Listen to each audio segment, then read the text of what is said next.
So today we're very fortunate to have Katya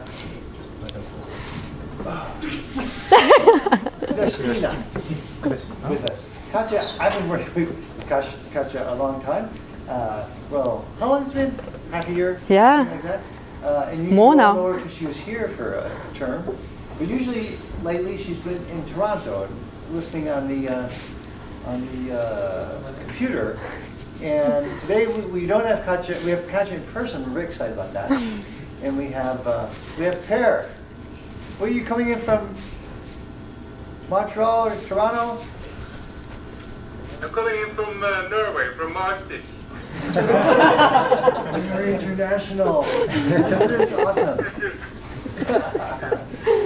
Well, Katya's been working with me, and she's worked with Mike, and she's worked with Vali, and I don't know what she's going to talk about today, but please welcome her being here in person. Thank you so much, Rich. It's really, really wonderful to be back here. Okay, so what I would like to talk about today is, as Rich already mentioned, we worked with Mike and with Vali, and we submitted this paper in May to one of the conferences related to natural languages and dialogue in particular. So, and what we cooked there was the model-based actor-critic for a particular interactive dialogue task. So I'll start with the problem definition. I'll tell you why we chose RL, and in particular model-based RL, and then I'll talk about our algorithm, and I'll show you the results. So imagine you have a human on one side, which is a user, and you have a computer on the other side, and you have a document in between. And what you want to do is you want to dictate and edit the document, and edit is the keyword here.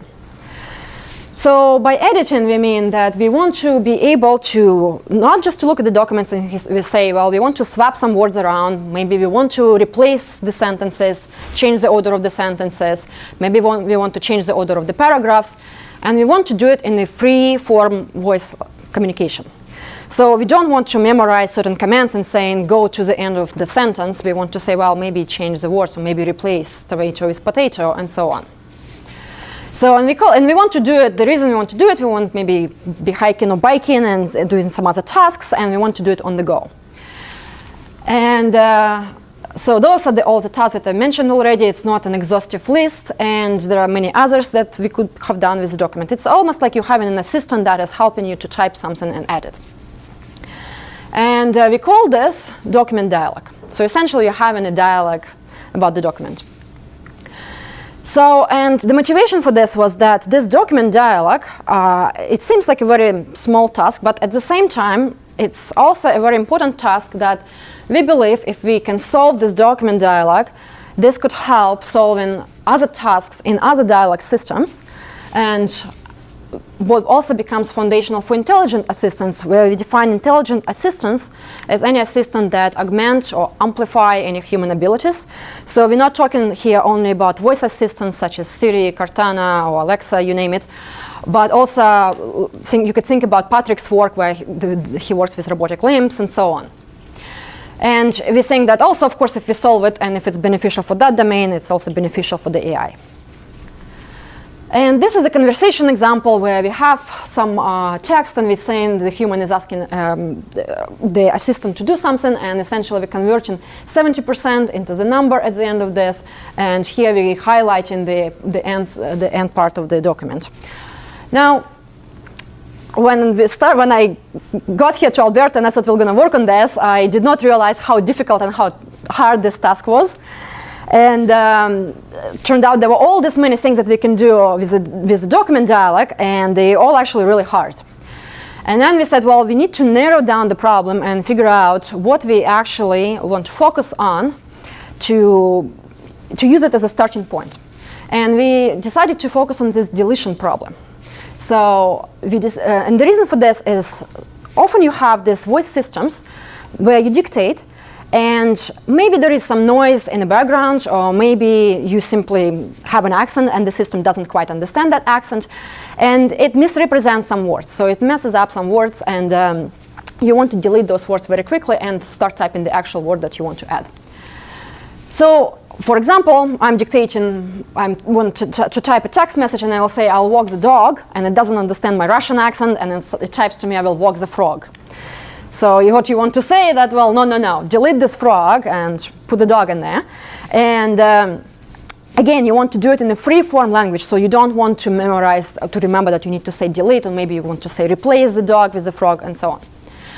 So this is what we call deletion problem, or deletion task. And the other part of it was that we realized that, so again, when I've been here back in winter, and I've been just starting working on it, I've been dictating those things to our system, and it took a ridiculous amount of time. So we realized that we do have to have some kind of simulation. And this task also allowed this ease of simulation where we took 76 million of words from different books. And what we're doing is we take it sentence by sentence from the book, and we mimicking that there is some noise at the end of the sentence. So we're injecting some noise, so we're scrambling some words at the end. So that simulation seems that it allows us to reflect a real life scenario, more or less. And we thought, well, this would be a really good proof of concept if this is even feasible, and if RL and this kind of combination of RL and NLP is feasible. Okay, so this resulted in what we cooked, but I also want to mention that RL was chosen not only because I wanted to work with Rich, but also there are many foundational things about RL and the dialogues. So it really formalizes the goals nicely when we have a dialogue which is about a particular task. And this formalization is interactive, and when you have a user on one side and the agent on the other side, this user reaction and the user reaction to the agent's action could be very well reflected in a reward signal. So it turned out the RL and dialogue system has been used for decades, and in particular there was voice editing systems that used RL quite a while back. And then there was a mix of RL and other types like RL and supervised learning, what people call imitation learning. But those were all model-free methods. And it's not that we said, oh, now because all of them model-free, we need to use model-based RL. We actually tried model-free methods for a while, and they did not work. And it felt like there was a need for something else. So that's why we decided to go with model-based RL. For those who are familiar with the book, chapter 17.3, page 466. And so what we're looking here is that, again, just to bring everyone on the same page, when we're talking about the model-based RL, this is a stick for those who will have very hard questions. When we're talking about the model-based RL, we're talking about the state update function that would take the observations as an input, the previous state and the previous action, and we would have the environment model and the planner that would update the policy and the value function. And in our case, our environment represented here by the person and what the person is saying, and the document itself, so that becomes the observation, and then we simply have the same state update function, we have environment model and a planner, and for the policy and the value function, we have actor and a critic. Okay, so now the actor and the critic became slightly different in our case. So there are three parts to the algorithm. We planning and acting with the model, and we getting the policy from the planner, and we acting with that. Then we are making an update to actor and a critic, where actor is parameterized by mu and critic parameterized by theta, and both are artificial neural networks. And then we have this model which is parameterized by nu.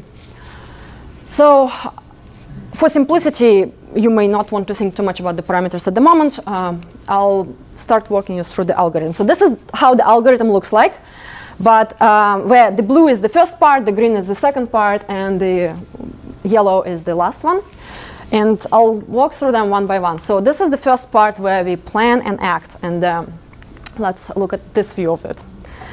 So what we're doing here is we're taking the previous state, the previous action, and the current observation, and we have our state update function, which is represented by a recurrent neural network, and we're producing what we call the current state.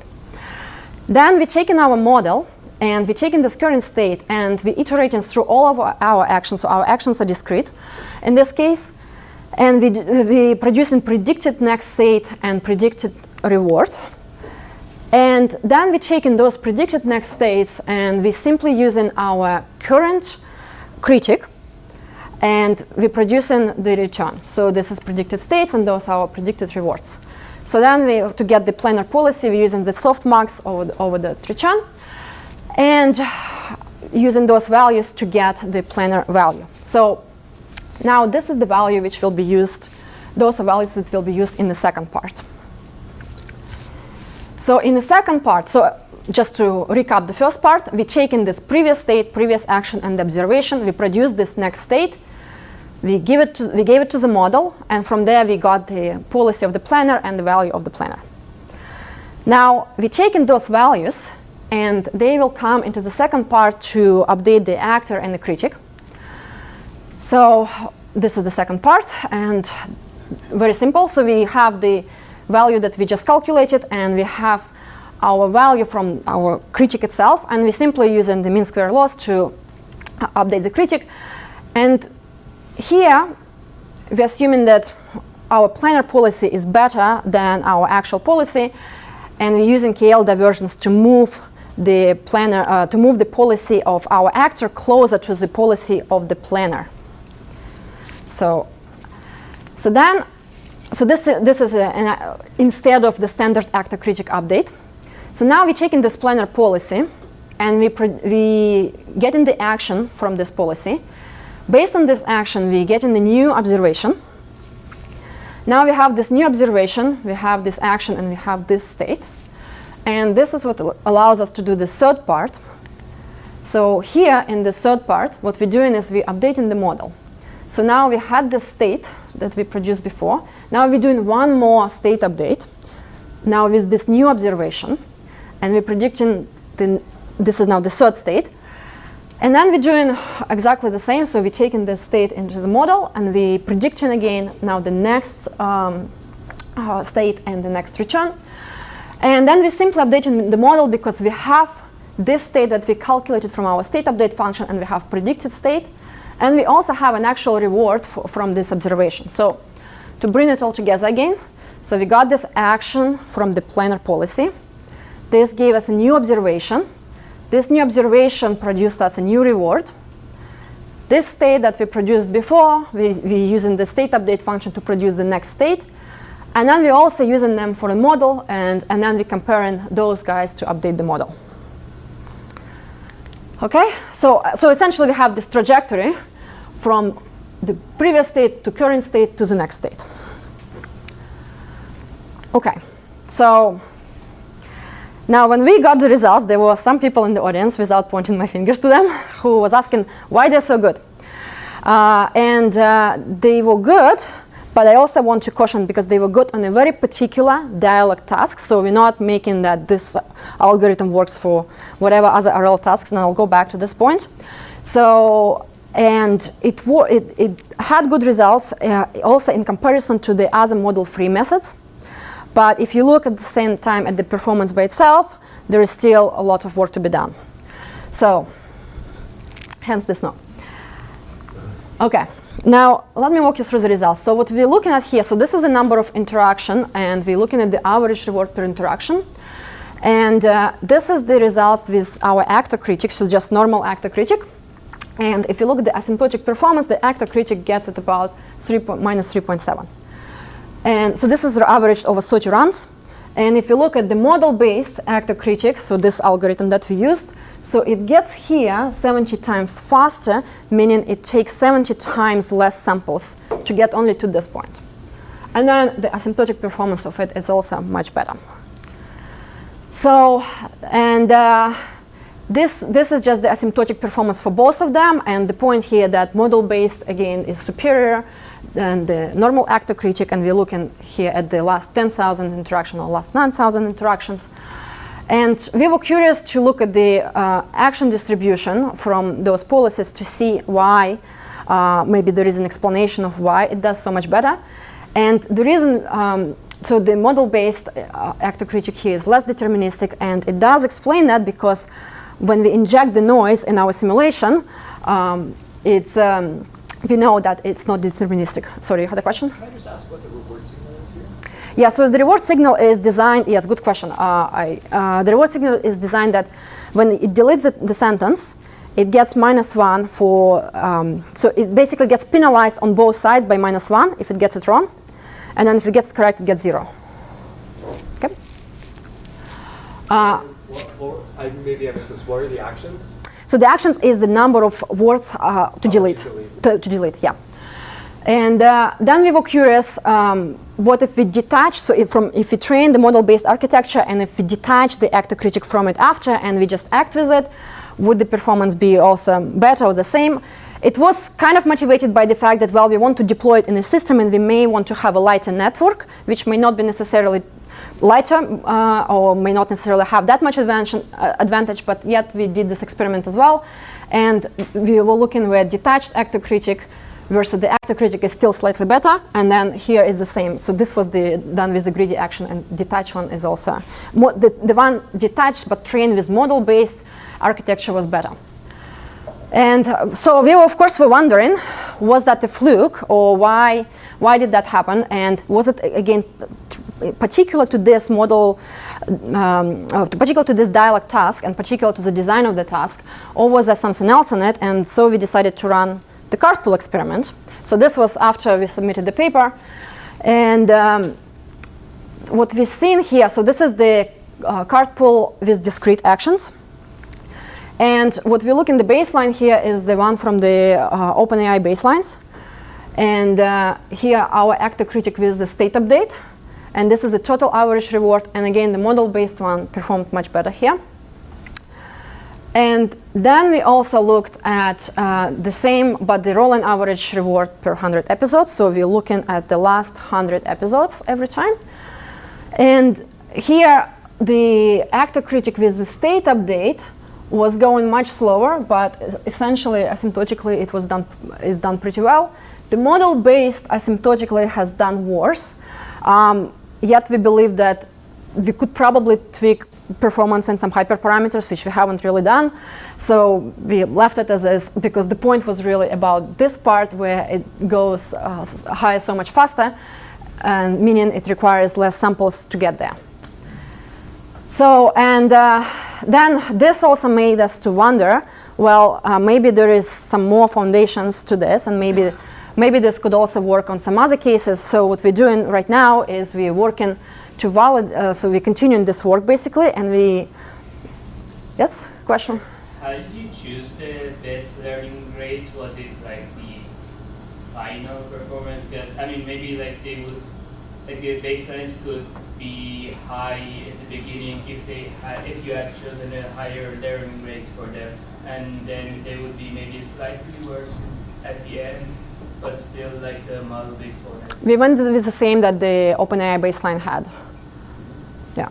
So, okay, so like with a higher learning rate, you wouldn't still like get that huge rise in the beginning like the model-based? For the model-based? No, for the baselines. Like no, I mean for the baselines, if you had a higher learning rate for them, wouldn't you get rise at the beginning like the model-based one? You would not, because we played with that and it wasn't doing that. Yeah. So the continuation of this is what we're doing today basically, is we validating this on the other RL environments. Yes? I will never finish this slide, that's okay. Please go ahead. You showed a comparison with baseline actor-critic and actor-critic with state update.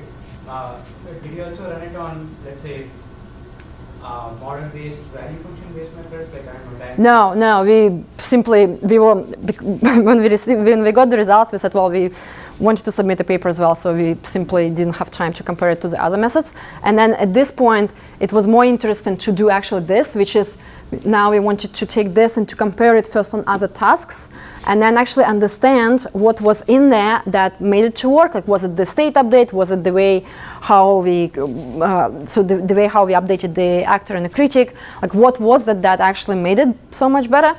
So this is what we're trying to do now. And yes, you're right. It would be very much interesting to compare it to other methods, but we were just not there yet. Yeah. And then the plan was to understand what's the, like how does it work on other tasks, and then what's exactly driving the performance, and then going back and extending it to the other document dialog tasks. And that was my last slide.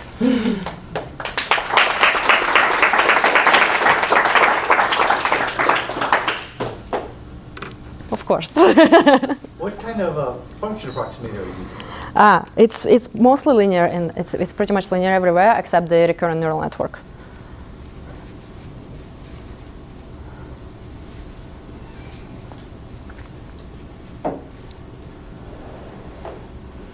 That's it? No more questions? Yes, please. The simulation environment that you used, was that cooked up by you, or is that like part of a standard suite that you created? No, so it was because the only standard, the only work that was done on the document dialog, I'll go back to this slide with the literature, was this. So there is nothing exists for this. So the whole motivation was coming from building this application. That was the driver. That's why I came here, and I thought, well, I want to build this in, and the RL was kind of the way of doing it. And so the goal was to actually have the application working, and so that's why when we looked at the work, there is nothing really done in this domain except this part and all the other systems. Like if you look at other dialog systems, probably the task-oriented dialogs are the closest to us. But it's still not the same task, and we couldn't really compare it to it. So yes, the short answer to your question, it is cooked by us, and that's why we were questioning a lot of things. And that's why we were asking ourselves, well, is it specific to the task? And that's why we were very happy with the Cartful results. And we were running, Wally and I have been working this whole week on some other results. We actually started getting some nice results on the continuous space domains, continuous action space.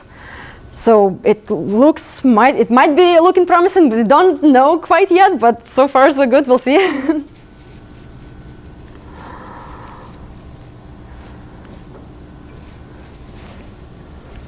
So the model seems to be useful here. Often our models seem to be less useful. And so maybe it's good to see if you have some insights as to into that. So how large is the model, and what would happen if you made models smaller or more advanced? Yes, you've asked me this question before. It's still on our list. We actually, in the new experiments, what we're doing with, I don't remember how large this model is off the top of my head. I'll have to look at it. But what we're doing right now with the current experiments, we're making the model, based on your comment in the past, actually, we're making the model as small as we can. And we're making sure that when we actually comparing, so for example, if you look at this comparison with, let me go back to the very last slide now. Let's say if you're looking at, even when we're comparing this Actor-Critic with the state update versus the Actor-Critic without the state update, we want to make sure that the number of parameters are approximately the same, so that we're comparing sort of apples to apples. Well, you have that slide up there. It doesn't look very statistically significant. Looks like, is that a single run? No, this was averaged over, so the previous one was averaged over 30 runs, this one over 10 runs, and this slide was like a really quickly cooked slide to say, well, we really wanted to see if it has any results on the Cartful. So the current work that we're doing will have proper runs. Yeah. So this is not meant, like the previous one is more proper. This one was meant to show that yes, there are some other merits to that, hopefully. Yes. How deep was your RNA? Sorry? How many layers? Just one layer. One layer. Linear. The RNN, I Hmm? think. No. It's still an RNN with one layer. You still have the hidden states in there. Yeah. Mm-hmm.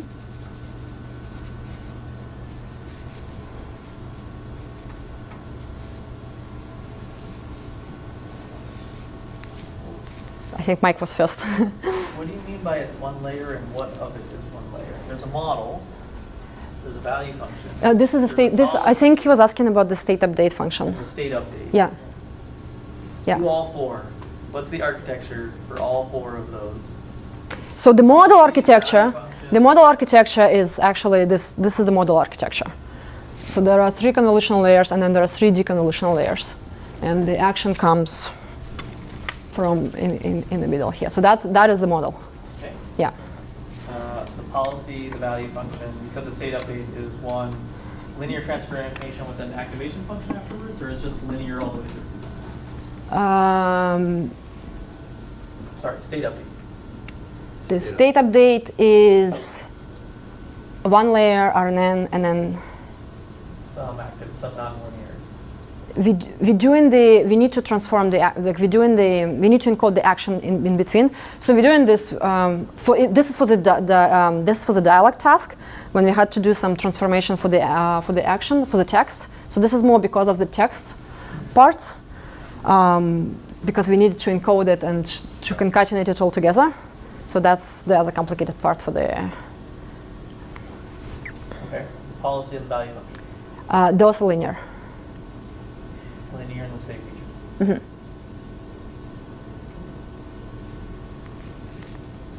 And Sima had a question. In the graph, maybe this is the same question as This graph? how did you choose the step sizes for different methods?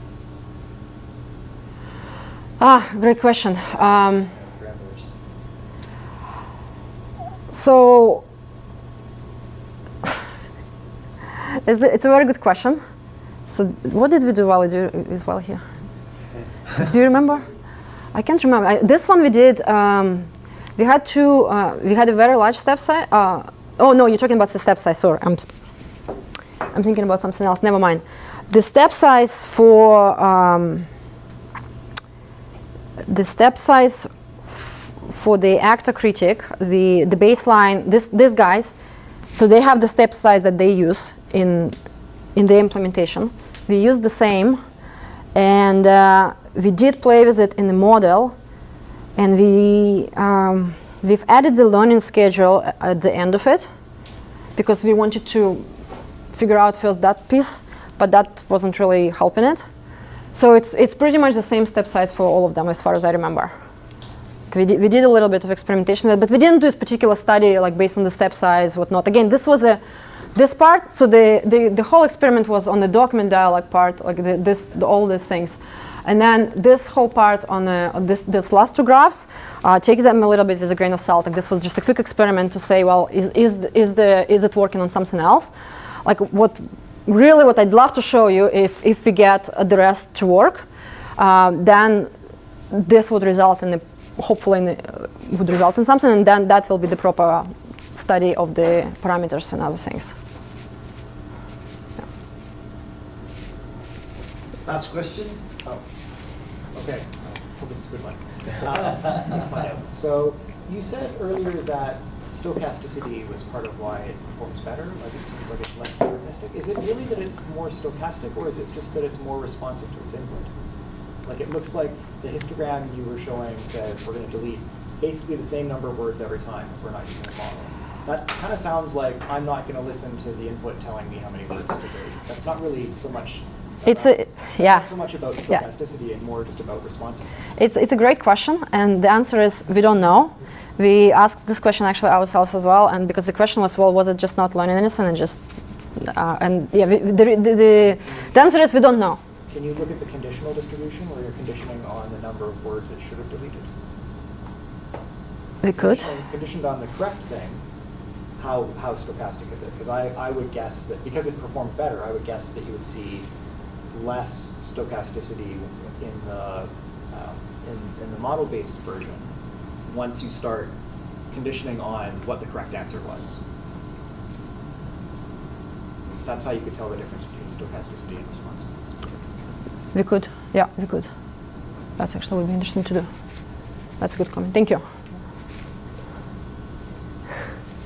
Okay, thank you very much. Thank you.